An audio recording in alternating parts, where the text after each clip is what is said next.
Livro Daniel, o destino do governo humano. Dong Yulan, capítulo 13.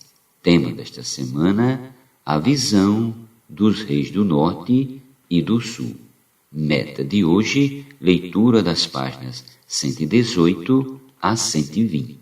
Profecia a respeito do Egito e da Síria. Parte 2.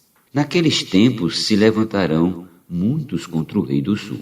Também os dados à violência dentre o teu povo se levantarão para cumprir a profecia, mas cairão. Versículo 14. Esse versículo se refere ao descontentamento e às revoltas internas que surgiram no Egito após a morte de Ptolomeu Filopator. Os dados à violência dentro do povo de Israel são os judeus rebeldes que tomaram partido com Antíoco III, esperando ganhar alguma retribuição, mas caíram.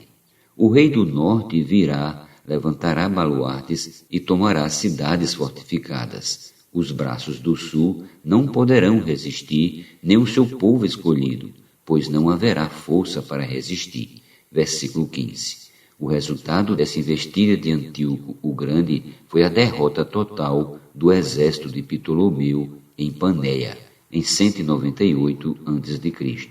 Escopas, o general egípcio, fugiu para Sidom, uma das cidades egípcias mais fortificadas. Antíoco sitiou a cidade e forçou os egípcios a se renderem, expulsando para sempre as forças de Ptolomeu da região da Síria-Palestina, passando esta, assim definitivamente, para o domínio sírio. O que, pois, vier contra ele, fará o que bem quiser, e ninguém poderá resistir a ele.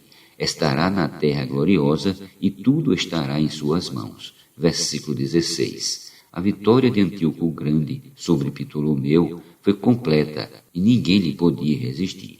A terra gloriosa se refere à Palestina.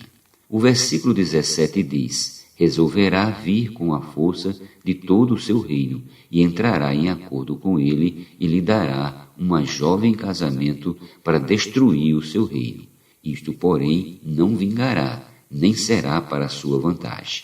Antíoco reuniu todas as suas forças por terra e mar, visando invadir e conquistar o Egito. Mas os egípcios pediram a proteção dos romanos, que naquela época estava crescendo em poder. Roma, então, intimou Antíoco a deixar o Egito em paz. Isso levou a mudar de tática. Determinado a expandir seu domínio para o ocidente e usando de astúcia, propôs ao jovem Ptolomeu V Epifânio que se casasse com a sua jovem filha Cleópatra. Seu objetivo era que ela servisse aos propósitos do pai contra o marido. Mas isso não funcionou, pois ela foi fiel ao seu marido. Quando o cônsul Cipião derrotou Antíoco em Magnésia, em 190 a.C., Cleópatra congratulou os romanos pela vitória. Depois se voltará para as terras do mar e tomará muitas, mas um príncipe fará cessar-lhe o opróbrio e ainda fará recair este opróbrio sobre aquele. Então voltará para as fortalezas da sua própria terra, mas tropeçará e cairá e não será achado. Versículo do 18 ao 19. Antíoco voltou às suas conquistas para as cidades marítimas da Ásia Menor. Atravessou o Helesponto e entrou na Europa, apoderando-se da Trácia.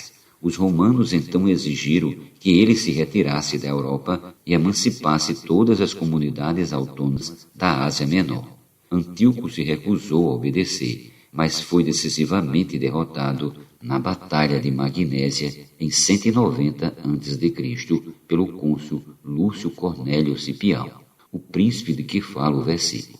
Foi então obrigado a abandonar todos os territórios conquistados na Europa e na Ásia Menor, ao ocidente dos Montes Tauros, a entregar seus elefantes e sua frota naval, entre os quais seu filho Quatro, e a pagar uma pesada indenização de guerra.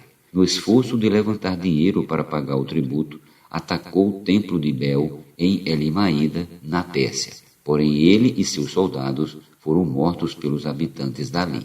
187 a.C. Levantar-se-á depois, em lugar dele, um que fará passar um exator pela terra mais gloriosa do seu reino, mas em poucos dias será destruído, e isso sem ira nem batalha. Versículo 20. Seleuco IV Filopator, 187 a 175 a.C., era filho e sucessor de Antíoco III, e a ele coube a difícil tarefa de levantar dinheiro para pagar grande indenização de guerra a Roma. Nessa época, pesados tributos foram impostos sobre o povo, incluindo os judeus. Diz que Seleuco IV enviou seu ministro Heliodoro como coletor de impostos para apoderar-se do tesouro do templo em Jerusalém, a terra mais gloriosa do seu reino. Foi assassinado por envenenamento em 175 a.C. por Heliodoro, que usurpou o trono. Isso confirma o versículo que diz que seria destruído sem ira nem batalha.